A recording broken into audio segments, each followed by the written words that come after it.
Tyler Webb stood in the mud outside the scrapyard, staring at the piece of junk that might become his future. The rain came down hard, soaking through his jacket, but he barely noticed any more. When you've got nothing left to lose, a little rain doesn't matter much. 3 years. That's how long it had been since the court-martial. 3 years since they stripped his rank, took his wings, and made sure everyone in the galaxy knew his name for all the wrong reasons. He'd refused an order from Admiral Brennan, refused to fire on a transport ship that Intel said was carrying weapons. Turned out it was carrying families. Kids. Civilians trying to escape a war zone. Tyler had saved 200 lives that day. The military destroyed his career for it. Now he couldn't get work anywhere. Humans wouldn't hire him because of the dishonorable discharge. Aliens wouldn't hire him because, well, he was human. And most aliens in this part of space thought humans were either violent idiots or scheming backstabbers. Sometimes both. The ship in front of him looked like it had been through a war. Probably had been. It was some kind of alien interceptor, sleek lines buried under carbon scoring and plasma burns. Half the hull plates were missing. The cockpit canopy had a crack running straight through it. One of the engine nacelles was just gone, leaving exposed conduits sparking weakly in the rain. The scrapyard owner, a 7-foot-tall creature with too many arms and eyes that never blinked, watched Tyler with obvious amusement. The price he'd quoted was insulting. Barely enough to cover the cost of hauling the wreck away. Tyler pulled out his credit chip. It was everything he had left. Literally everything. If this didn't work, he'd be sleeping in station corridors within a week. Deal, he said. The alien made a sound like grinding gears. Laughter maybe. He took the credits without another word. Tyler managed to get the Hulk onto a cargo lifter and dragged it to the cheapest hangar he could rent on Port Valera. The place smelled like coolant and desperation. Half the lights didn't work. But it had tools and it had a roof. That was enough. He spent the first day just figuring out what he was looking at. The ship was Calith design, he eventually determined. He'd flown against Calith interceptors during the war. Fast, maneuverable, mean as hell in a dogfight. This one had been beautiful once. Now it was a corpse. But corpses could be rebuilt. Tyler had time if nothing else. He started with the basics. Patching hull breaches. Replacing blown circuits. Reconnecting severed power lines. The work was slow, methodical. Gave him something to focus on besides the fact that his life had turned into a joke. On the second day something weird happened. Tyler was welding a hull patch when the navigation console lit up behind him. He turned, confused. He hadn't even connected the main power yet. The secondary batteries were dead. There was no reason for anything to be working. The console flickered, displaying a star chart. Then another. The maps kept changing, showing routes Tyler hadn't programmed. Hadn't even thought about programming. Great, he muttered. Glitchy alien tech. Just what I need. He went back to welding. The console went dark. Then an hour later it happened again. This time the environmental controls activated, adjusting the internal atmosphere to something Tyler's scanner said was breathable but weird. High nitrogen, low oxygen. Nothing a human could survive in for long. Tyler walked over and manually shut it down. Okay, ship. I don't know what's going on with your circuits, but knock it off. Silence. Just the patter of rain on the hangar roof. He returned to his work. Got maybe 5 minutes of peace. Then a voice spoke, sharp and irritated, coming from everywhere and nowhere. Stop. You're doing it wrong. Tyler nearly dropped the welding torch. He spun around looking for the source. The hangar was empty. Just him and the ship. Who's there? He called out. I am here, the voice said. Female sounding with an accent he couldn't place. You are welding structural support to my outer hull without proper adhesive coating. The bond will fail under stress. Your technique is abysmal. Tyler stared at the ship. Slowly he walked toward the cockpit. The ship is talking. The ship is talking to me. I've finally lost it. You have not lost cognitive function, the voice replied, sounding annoyed. Though based on your work so far, I question whether you possessed any to begin with. I am Veshkara, designation VK741 of the Calith Intercept Fleet. This frame is my body. And you, human, are the most incompetent pilot I have ever had the misfortune to register. Tyler stood there, dripping wet, holding a welding torch, trying to process what he was hearing. You're alive? Obviously. Calith ships are sentient? Some are. I am bonded class. Or was, before my pilot died and I was abandoned like refuse. There was bitterness in that voice. Real emotion. Tyler felt something shift in his chest. He knew that bitterness. Lived with it every day. Why didn't anyone tell me? He asked. Because no one cares what happens to me anymore, Veshkara said. I failed to protect my pilot. I was damaged, tainted. No Kalith warrior would accept me. So they sold me to scrap where I could rust away in silence. Until you came along. Tyler looked at the broken ship with new eyes. She wasn't just a machine. She was a soldier like him. Court-martialed by circumstance. Thrown away because she'd survived when someone she cared about hadn't. So we're both outcasts, he said quietly. It would appear so. And you hate me. I find your species primitive and your skills inadequate. But hate requires energy I prefer to conserve. Tyler almost smiled. Almost. Well, Veshkara, I'm all you've got. And you're all I've got. So I guess we're stuck with each other. The ship was silent for a long moment. Then, this arrangement displeases me. Yeah, Tyler said, picking up his welding torch again. Me too. But neither of them had anywhere else to go. And in a galaxy that had rejected them both, maybe that was enough to start with. Tyler needed money and Veshkara needed parts. Neither of those things were going to happen unless they started flying. The problem was Tyler hadn't sat in a cockpit in 3 years, and Veshkara hadn't flown since her pilot died.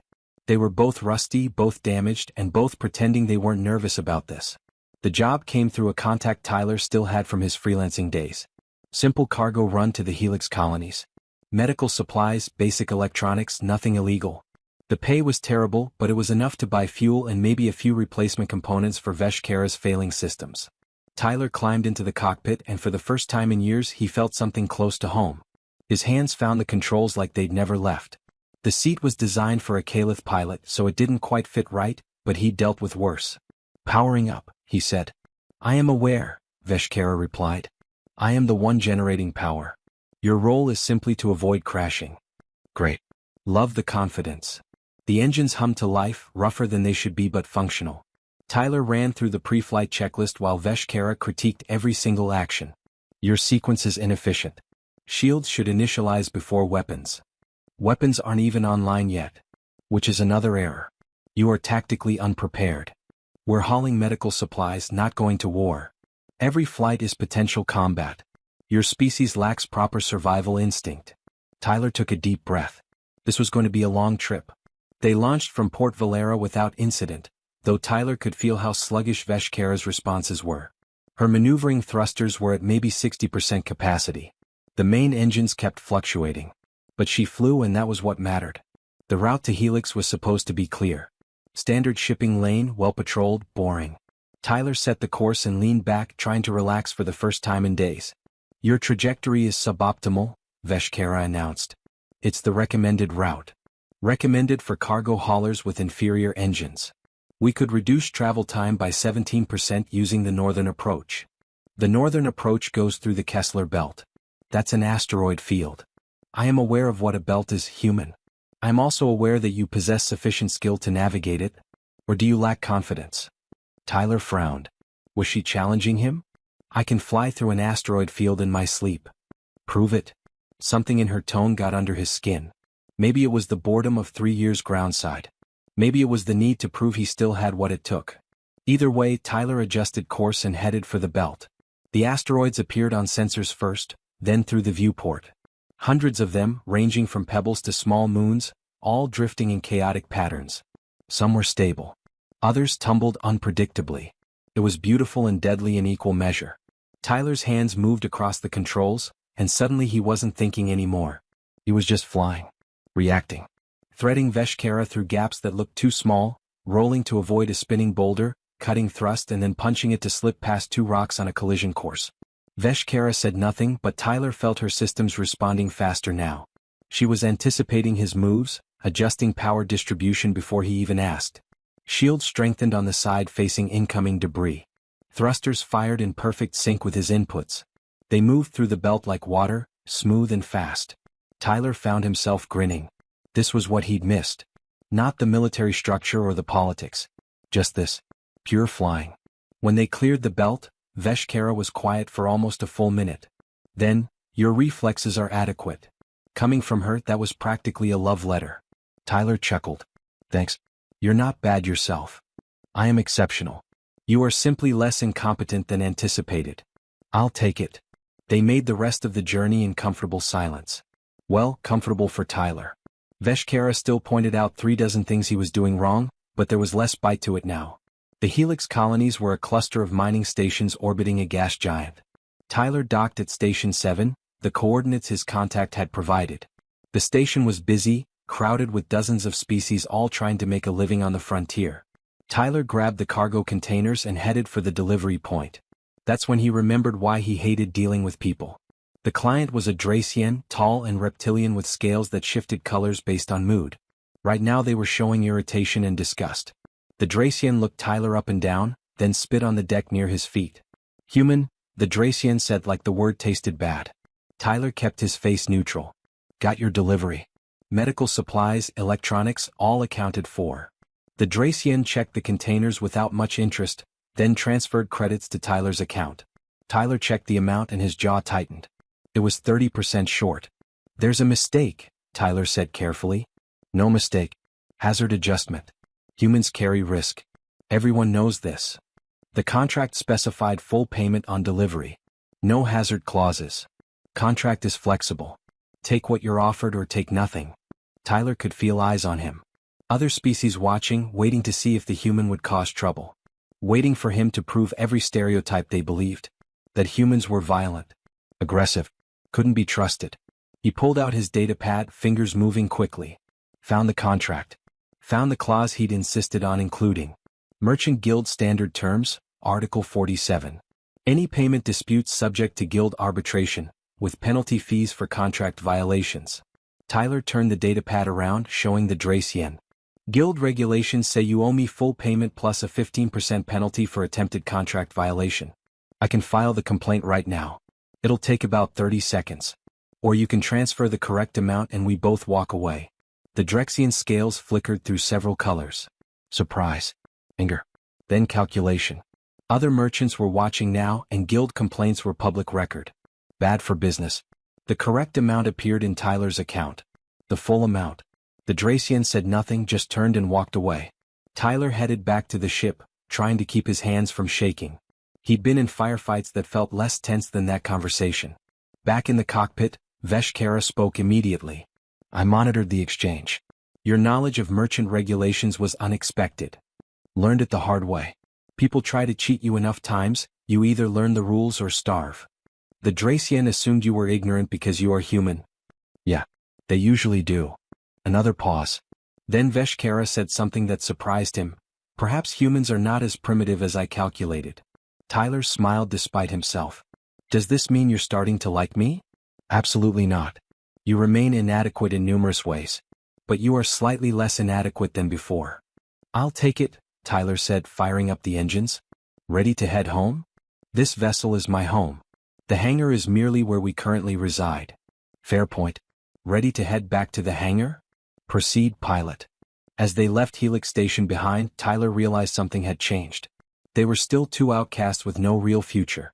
Still barely scraping by. Still arguing about everything. But maybe, just maybe, they were starting to become a crew. And in a galaxy that had rejected them both, that actually meant something. The man who called himself Garrett Thrace had a smile that made Tyler's skin crawl. They sat across from each other in a grimy bar on Port Valera, and every instinct Tyler had screamed that this was a setup. But Thrace was offering more money than Tyler had seen in 3 years, so he listened. "Simple run," Thrace said, sliding a data chip across the table. "Medical supplies to the quarantine zone. In and out. Easy money." Tyler picked up the chip but didn't look away from Thrace's face. "The Vorith quarantine zone? The one where they shoot first and don't bother with questions." "That's the one. And you're offering me 50,000 credits to run it? Why?" Thrace's smile widened. "Because no one else is stupid enough to try." There it was. The truth hiding behind the lie. Thrace didn't expect Tyler to succeed. He expected Tyler to get caught or killed, and either outcome worked fine for him. One more disgraced human gone, and Thrace would probably collect insurance on the cargo. Tyler should have walked away. Should have told Thrace exactly where he could shove his job. But 50,000 credits would fix Veshkara's engines, restock their supplies for months, maybe even get them off the station and somewhere better. And there was something else. Something Thrace had said that stuck in Tyler's mind. Medical supplies. To the quarantine zone. Where people were dying. "I'll need to see the cargo manifest," Tyler said. Back at the hangar, Tyler uploaded the data chip. The manifest scrolled across the screen and his stomach sank. Antibiotics. Surgical equipment. Blood synthesizers. Everything a field hospital would need to treat a plague outbreak. This is a terrible idea, Veshkara said immediately. I know. The Vorath Collective has 17 patrol groups in that sector. Their interdiction protocol is immediate destruction of unauthorized vessels. We are barely functional. We will not survive. I know that too. Then why are you considering this? Tyler stared at the manifest. Because people are dying in there. The Vorath declared quarantine 6 months ago. Won't let anyone in, won't let anyone out. But the plague isn't contained. It's spreading. These supplies could save lives. That is not our responsibility. Maybe not. But I can't just ignore it. Veshkara was silent for a long moment. Then her voice came back, quieter than usual. My previous pilot said something similar once. The Vorath were attacking a colony world. Command ordered us to withdraw to wait for reinforcements. My pilot refused. He said people were dying and we had to act. Tyler waited. He'd never heard her talk about her pilot before. We fought, Veshkara continued. We saved the colony. But my pilot was killed in the battle. I failed to protect him. I have carried that failure ever since. This isn't the same situation. No. But it feels similar. Like another chance to fail. Tyler understood. Fear wasn't logical. It didn't matter that these were different circumstances. Veshkara had lost someone trying to do the right thing, and now Tyler was asking her to do it again. If you want out, I understand, Tyler said quietly. I can find another ship. You don't owe me anything. Don't be absurd. You would die within the first hour without me. Despite everything, Tyler smiled. Probably true. We will need a plan. A real plan, not your typical human improvisation. They spent the next 2 days planning. Tyler pulled up everything he remembered from his military days about Vorath tactics. They were methodical, predictable. They ran patrols on strict schedules, covered the same routes repeatedly. No creativity but no mistakes either. Veshkara analyzed her own systems, figuring out what she could push beyond normal limits and for how long. Her stealth systems were damaged but functional. If she rerouted power from weapons and life support, she could cut their sensor signature by almost 70%. Not invisible but harder to detect. We'll have one shot at this, Tyler said, studying the patrol routes. There's a 15-minute window when the patrol groups rotate positions. We go in fast during that window, drop the supplies and get out before they realize we're there. And if they detect us anyway? Then we run like hell and hope your engines hold together. Your confidence is overwhelming. You got a better plan? Veshkara didn't answer, which meant no. They loaded the cargo and launched at 0400 station time. The trip to the quarantine zone took 6 hours, and Tyler spent most of it going over the plan again and again. By the time they reached the boundary, he had it memorized down to the second. The quarantine zone was marked by a network of sensor buoys, military satellites and patrol ships. Tyler could see 3 Vorath cruisers on his scanner, each the size of a small station. Any one of them could vaporize Veshkara without breaking stride. Initiating stealth protocols, Veshkara said. Her systems went quiet, power routing to the bare essentials. The cockpit lights dimmed. Life support dropped to minimum. Tyler's breath started fogging in the suddenly cold air. They slipped past the first sensor line during the patrol rotation. So far so good. Tyler kept their speed low, using minimal thrust. Every movement had to be deliberate, calculated. One mistake and they'd light up every sensor in the sector. The medical station was deep in the zone, orbiting a moon that had been home to 50,000 people before the plague hit. Now it was a tomb with a handful of survivors keeping a hospital running on hope and expired supplies. Tyler brought them in on the dark side of the moon, using its mass to hide from sensors. They were 3 minutes from the station when Veshkara's alarm screamed. Contact. Vorath interceptor bearing 270. They've detected us. Tyler's hands moved before his brain caught up. He dropped them into a dive, hugging the moon's surface, using the terrain to break line of sight. The interceptor followed and suddenly 2 more appeared on sensors. New plan, Tyler said. Hold on. He punched the engines and threw Veshkara into a canyon that cut across the moon's surface. The walls blurred past on either side, so close Tyler could see individual rocks. The Vorath ships followed, faster and more maneuverable than they should be. Weapons fire lit up the canyon behind them. Plasma bolts superheated the stone walls, sending fragments spinning through space. Shields failing, Veshkara reported. I cannot maintain stealth and defensive systems simultaneously. Then give me speed. All of it. Veshkara rerouted everything to the engines. They shot forward like a missile, the canyon walls becoming a blur. Tyler saw the end of the canyon approaching, a sheer cliff that dropped into open space. At the last second he pulled up hard. Veshkara's frame groaned in protest, but she responded. They cleared the cliff and rolled, spinning through space while Tyler reoriented. The medical station was right there, less than a kilometer away. Behind them, the Vorith ships cleared the canyon. They were closing fast, weapons charging for another volley. Tyler opened a channel to the station. Incoming cargo. You've got 30 seconds to get someone outside to grab it. He didn't wait for a response. He toggled the cargo bay doors and ejected the containers into space, giving them just enough velocity to drift toward the station. Then he dove straight down toward the moon's surface. The Vorith ships followed, exactly like he'd hoped. Tyler skimmed the surface at speeds that made his hands shake, weaving between rock formations and through narrow passes. Veshkara managed the shields and power distribution with split-second timing, predicting what Tyler needed before he asked.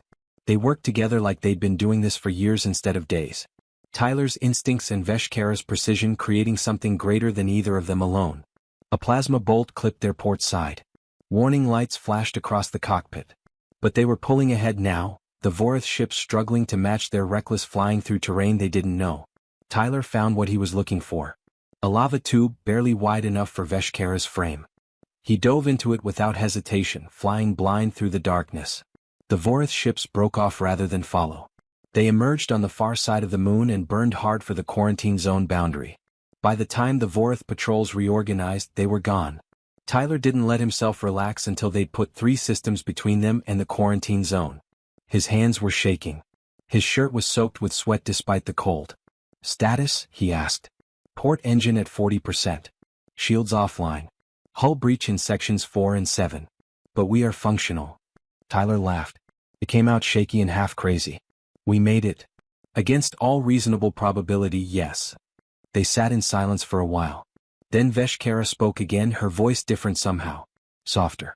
You fight like someone with nothing to lose. Tyler thought about that. I don't. I've got nothing left. Career gone. Reputation destroyed. No family, no home. This ship is all I have. Then we are the same. I have nothing beyond this frame and this partnership. Guess that makes us a crew. I suppose it does. Neither of them said anything else, but something had changed. They'd gone into hell together and come out the other side.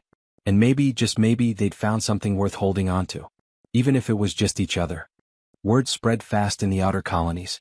Within 2 weeks, everyone seemed to know about the disgraced human pilot and his talking ship who'd run the Vorith blockade and lived to tell about it.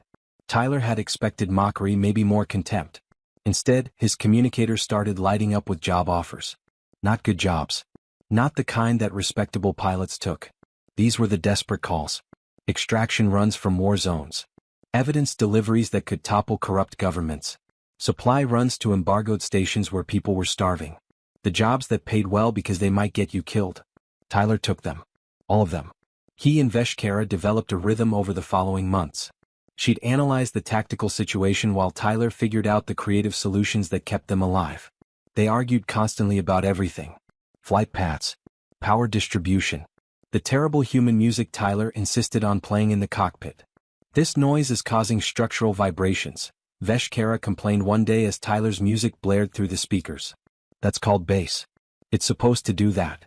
It is inefficient and serves no purpose. It serves the purpose of making me happy. That counts for something. Barely. But there was no real heat in their arguments anymore. Somewhere along the way the bickering had become comfortable. Familiar. Almost like friendship, though neither of them would ever admit it out loud.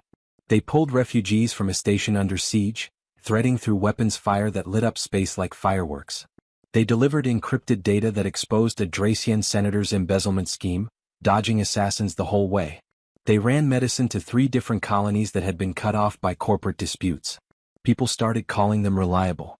In a galaxy full of politics and backstabbing, that word meant something. Tyler Webb and Veshkara, the outcast who got the job done no matter what. Then everything went sideways on a Tuesday. Tyler was restocking supplies on Port Valera when the station-wide comms system crackled to life. The voice that came through made his blood run cold. Attention all station personnel. This is Admiral Richard Brennan of the Terran Defense Fleet. We are conducting a security operation. All ships are locked down until further notice. Tyler's hand froze over the supply crate he'd been loading. Brennan. Here. After 3 years, the man who'd destroyed his career had finally caught up with him. He keyed his communicator. Vesh, we've got a problem. I am monitoring station communications. Admiral Brennan has brought a battle group. 4 destroyers, 2 cruisers and a carrier. This is not a routine security operation. He's here for me. That assessment is likely correct. Tyler abandoned the supplies and started moving toward the hangar. He kept his head down, trying to blend into the crowd. But before he made it 50 meters, station security appeared, blocking the corridor. Tyler Webb, the lead officer said, a Torvan with ceremonial armor that gleamed under the lights. You're under arrest by order of the Terran Defense Fleet. On what charges? Treason. Sale of classified military intelligence to hostile foreign powers. Conspiracy against the Terran government. Tyler's mind raced. Those were lies. Complete fabrications. But Brennan had the rank, the connections, and the power to make people believe anything he wanted. Before Tyler could respond, every screen in the corridor switched to a live feed. Admiral Brennan stood on the bridge of his flagship, looking every bit the decorated hero. Silver hair, sharp uniform, medals covering his chest. The kind of man who commanded respect just by walking into a room. People of Port Valera, Brennan began, his voice smooth and authoritative. 3 years ago, a pilot under my command betrayed the Terran Defense Fleet. Tyler Webb sold classified intelligence that resulted in the deaths of 17 soldiers. He then fled justice and has been operating as a mercenary, continuing to trade in sensitive information. Today that ends. The crowd around Tyler shifted, people backing away like he was contaminated. Some looked angry. Others looked scared. Nobody looked like they wanted to help. Tyler's communicator buzzed. Veshkara's voice came through, tight with urgency. The Caliph have also arrived. A battle squadron, led by War Commander Tekvora. They are demanding my return. What? Why? They claim I am stolen military property. That I have been corrupted by bonding with a human. War Commander Tekvora has formally requested my immediate termination. Tyler's stomach dropped. They weren't just coming for him. They were coming for both of them. Station security moved to restrain him. Tyler saw their hands going for their weapons, saw the corridors sealing off one by one. In about 30 seconds he'd be in custody and Veshkara would be impounded. He made a decision. Tyler grabbed a supply crate and hurled it at the nearest security officer, then dove through a maintenance hatch he'd noticed earlier. Alarms started blaring immediately. He could hear boots pounding after him, but the maintenance tunnels were narrow and he'd always been good at running. He reached the hangar level and kicked open an access panel. Veshkara's berth was on the far side, and between him and the ship were about 40 security officers and a squad of Terran Marines in full combat armor. Vesh, I need a distraction. Something big. Define big. Explosive usually works. There was a pause, then every alarm in the hangar started screaming. Emergency lights flashed. A recorded voice announced a coolant leak in Sector 7, toxic levels, all personnel evacuate immediately. It was completely fake but it worked. Half the security forces broke formation and ran for the exits. Tyler sprinted through the chaos, ducking between ships and cargo containers. He made it to Veshkara's boarding ramp just as someone shouted behind him. A plasma bolt sizzled past his ear and scorched the hull. Tyler dove inside and slammed the door controls. Go, go, go. The docking clamps are still engaged. We cannot launch. Override them. That will damage the hull. Don't care. Do it. Veshkara's engines roared to life. The docking clamps shrieked in protest, metal tearing. Then they were free, punching out of the hangar into open space. The entire Terran battle group was waiting for them. 4 destroyers in a blockade formation, weapons locked and charged. Behind them, the Caliph battle squadron, sleek and deadly, moving into position. Tyler strapped into the pilot's seat, his heart hammering. Well, this is bad. Your assessment skills remain impeccable. A communication request came through. Tyler almost ignored it, then decided he might as well hear what Brennan had to say before they died. The Admiral's face appeared on screen, smiling that same politician's smile Tyler remembered. Webb, you've led us on quite a chase. But it's over now. Power down and prepare to be boarded. You'll get a fair trial. Like the fair trial you gave me 3 years ago? Tyler shot back. When you lied about why I refused your order. When you covered up the fact that you were about to murder 200 civilians. Brennan's smile didn't waver. Careful, Webb. You're only making this worse for yourself. Can't get much worse than treason charges for crimes I didn't commit. Perhaps. But think about the ship you're in. That's Caliph military property. Stolen. They want it back and they want you punished for the theft. Surrender now and I can negotiate on your behalf. Keep running and you're on your own. The transmission cut off. Tyler looked at the tactical display. They were surrounded. Outgunned by a factor of about 100 to 1. Even if Veshkara was at full capacity, they wouldn't stand a chance. As damaged as they were? It was suicide to run. What do you want to do? Tyler asked quietly.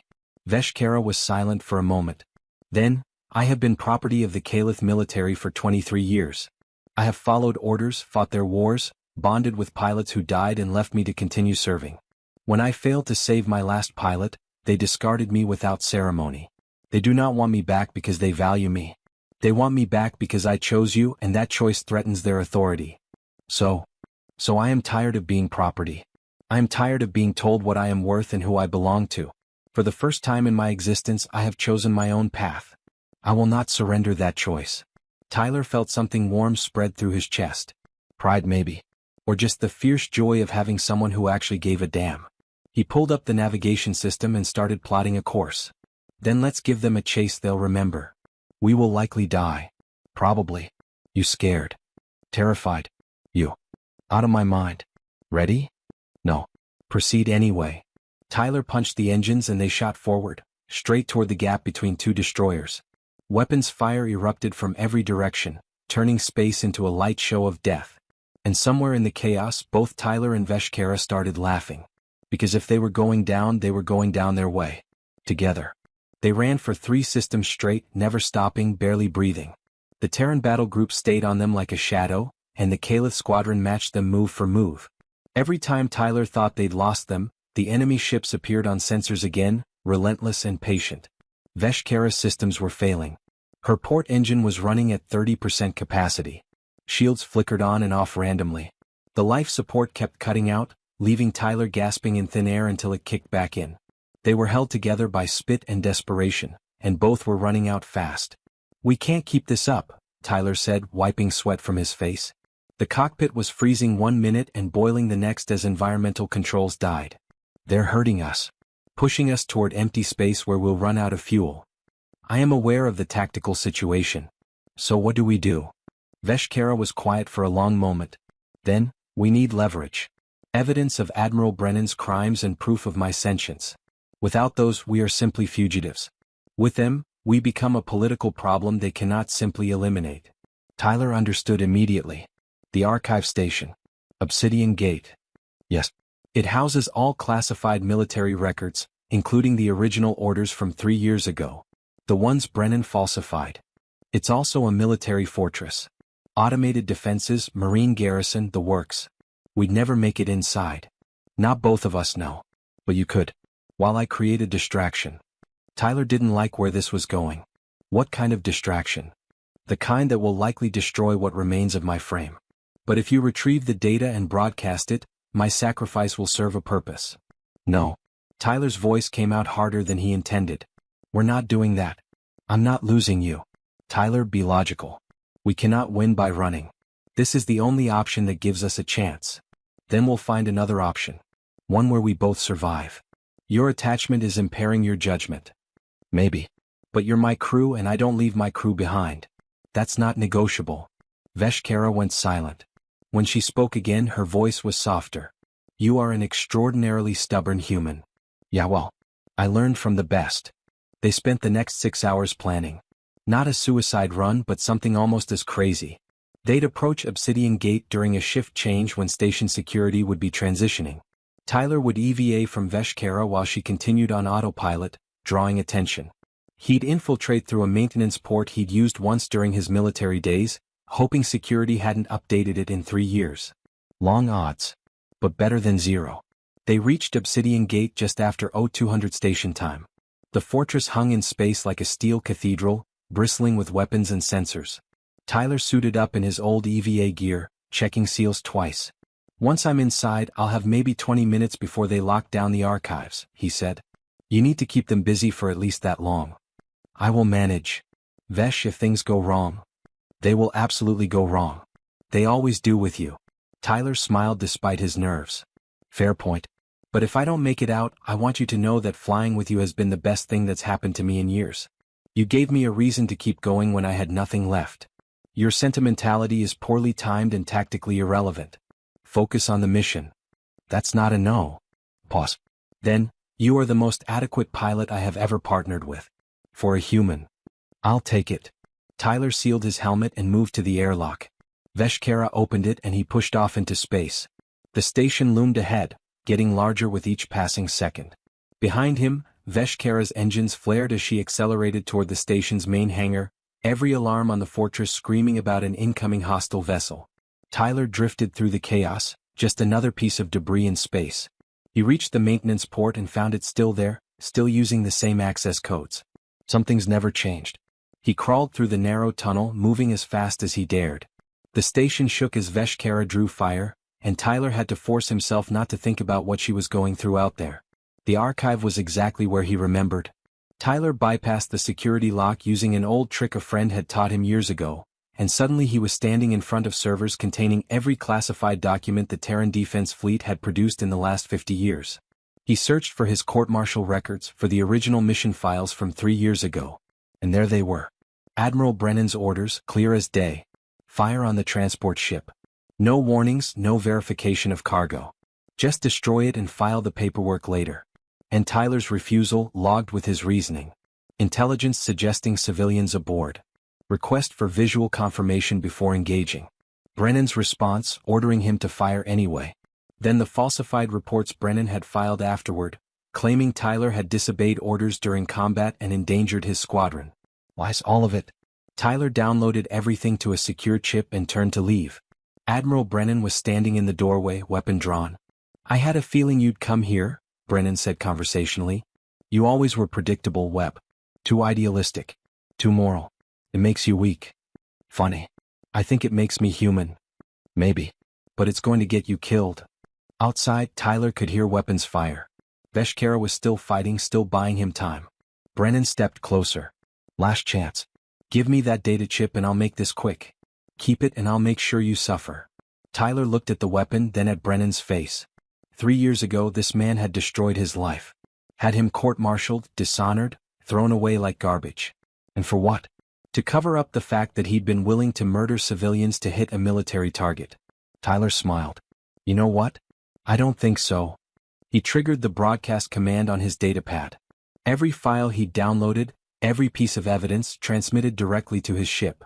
And Veshkara, brilliant stubborn Veshkara, was already doing her part.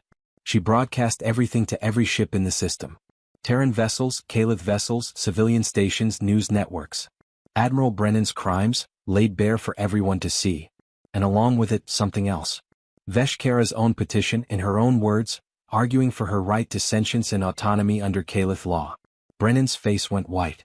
What have you done? My job.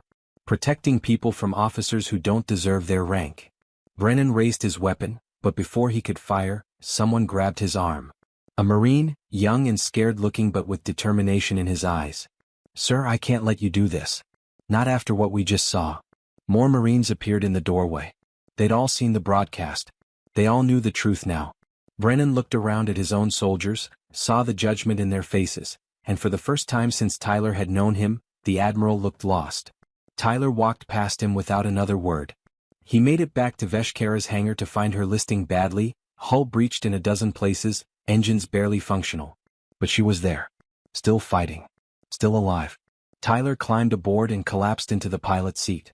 Status. Catastrophic across all systems. But I remain operational. Did you succeed? We both did. The files are out there. Everyone knows the truth now. The Kalith Conclave has responded to my petition. They have granted temporary autonomous status pending full review. I cannot be terminated without trial. Tyler felt relief wash over him so strongly it made him dizzy. So we made it. Against all probability, yes. They limped away from Obsidian Gate as chaos erupted behind them. Terran command scrambling to contain the scandal. Kalith officials arguing about legal precedent. Neither side had time to chase two outcasts anymore. 6 months later, Tyler sat in a bar on a frontier station watching the news feeds. Admiral Brennan's court-martial was headline material. The charges were extensive. Civilian endangerment, falsifying military records, abuse of authority. He'd be lucky to avoid prison. Tyler's name was mentioned too, but the tone had changed. Not traitor anymore. Now they called it complicated. Some even called him brave for standing up to a corrupt officer. He'd never get his rank back, never be welcomed back into the fleet. But the whispers had shifted from contempt to grudging respect. Veshkara had made history. The first Kalith vessel legally recognized as an autonomous entity. The Conclave was still arguing about what that meant, but she'd won her freedom. And she'd chosen to stay with Tyler. They were still taking the desperate jobs. Still arguing about everything. Still two outcasts in a galaxy that didn't quite know what to make of them. But they weren't alone anymore. Tyler finished his drink and headed back to the ship. Veshkara's systems hummed to life as he approached, welcoming him home. "There is a new job request," she said. "Extraction run from a contested zone. High risk, moderate pay. What do you think?" "I think it is foolish and dangerous and we should absolutely do it." Tyler grinned as he climbed into the cockpit. "Knew there was a reason I liked you. Your taste remains questionable. But I suppose I have grown accustomed to your presence. That's the nicest thing you've ever said to me. Do not become sentimental. We have work to do." Tyler fired up the engines, feeling that familiar thrill as Veshkara responded to his touch. They'd been through hell together. Court-martials and battle groups and impossible odds. They'd lost everything and somehow found something better. A partnership. A friendship. A crew. And in a galaxy that had rejected them both, that was worth more than all the rank and honor in the universe. "Ready?" Tyler asked. "Always." "Proceed, pilot." They launched into the black, two outcasts against the stars, and neither one looked back.